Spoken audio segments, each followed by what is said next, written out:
न्याय के देवता के नाम से जाने जाने वाले गोलजियू महाराज का हल्द्वानी में एकमात्र मंदिर हीरानगर स्थित उत्थान मंच में है।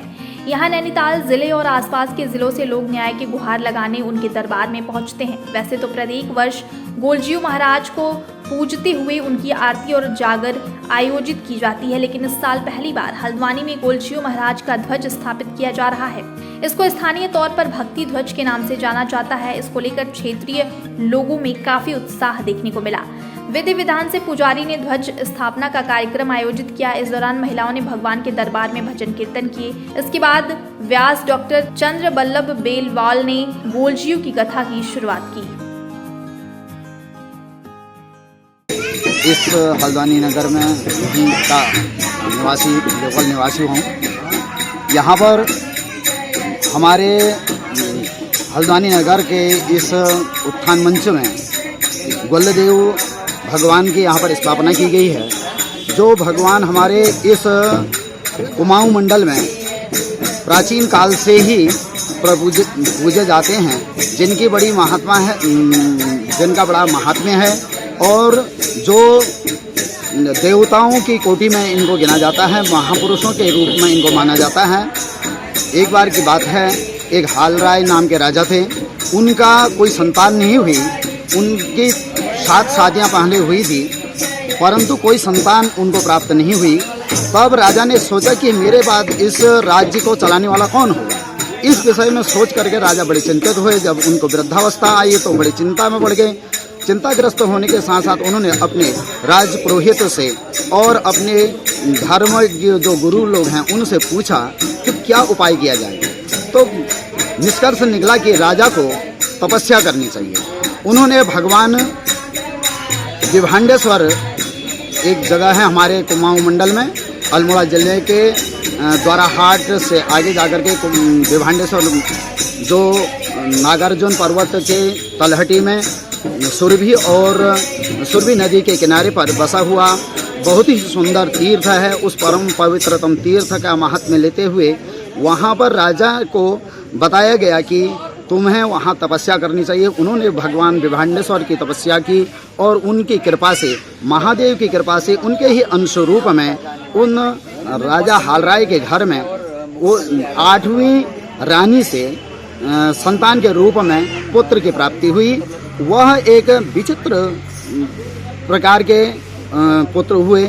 उनके विषय में कहा जाता है कि जब रानी का पुत्र होने वाला था, गर्भवती थी, तो उनकी जो 7 सौतनें थी वे बड़े उसी विषय में हम यहाँ पर आज उन्हीं गोल्लदेव का, जिनके बारे में मैं बता रहा था कि इस प्रकार के वो गोल्लदेव हुए, तो उन्हीं के यहाँ पर जो हमारे कुमाऊं मंडल में विविध क्षेत्रों में गोल्लदेव के मंदिर हैं, उन मंदिरों के ही कोटि में हमारे हल्द्वानी नगर में भी यहाँ के गणमान्य लोगों ने, श्रद्धेय डॉक्टर चंद्रशेखर तिवारी जी ने अपने अथक प्रयास से अपनी एक समिति बनाई। उस समिति के माध्यम से यहाँ पर गोल्लदेव का इस प्रांगण का शुभारंभ हुआ। आज हमारे मंदिर प्रांगण में पिछले 26 सितंबर से 5 अक्टूबर तक हमारा निरंतर यहाँ सायंकाल सुंदरकांड का पाठ किया गया है और प्रातःकाल में नौचंडी का पाठ किया गया है।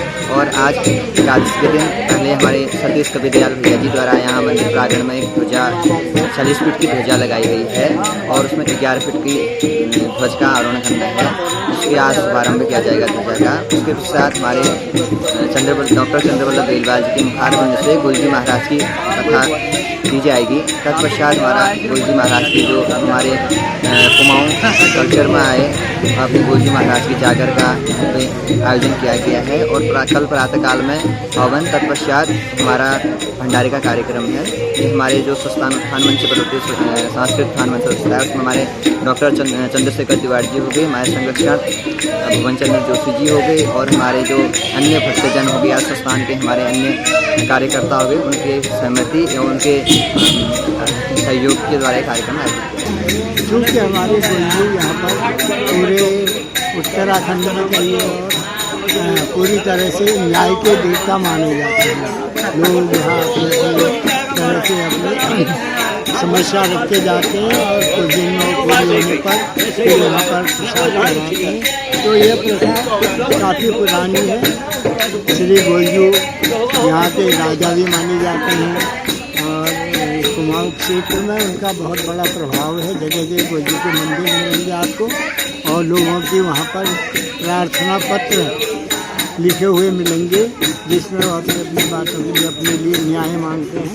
तो इस तरह सबकी मुरादें बहुत पुराने समय पूरी होती आ रही हैं और इस तरह गोलजू का यहाँ पर ये मंदिर की स्थापना ये उत्थान मंच की स्थापना के साथ साथ ही हुई है। और इस गोलजू के प्रांगण में हर वर्ष इस तरह के कार्यक्रम बहुत होते हैं। गोलजू की कथा और गोलजू की वो जैसे हम स्थापना दिवस मनाते हैं इसका 10 और 11 फरवरी को इस मंदिर का, तो इस मंदिर के सामने जो है दिन भजन कीर्तन और कथा आदि सब पढ़ी जाती है और तमाम भक्तजन यहाँ पर नित्य रोज लगभग रोज आते हैं और अपना अपनी तरह से गोलजू की आराधना पूजा अर्चना करते हैं। और साथ ही यहाँ पर इनमें गोलजू के ऊपर लोगों की बहुत बड़ी आस्था है। लोग अपनी बातें कहते अपना शांत होकर के यहाँ पर से जाते हैं, बड़ा अच्छा लगता है। और आज का दिन जो है विशेष रूप से आज यहाँ पर हमारे मित्र हैं, उन्होंने यहाँ गोलजू के भक्त हैं, उन्होंने यहाँ पर एक 40 फुट ऊंचा ध्वज स्थापना करने के लिए पूरी व्यवस्था कर दी है।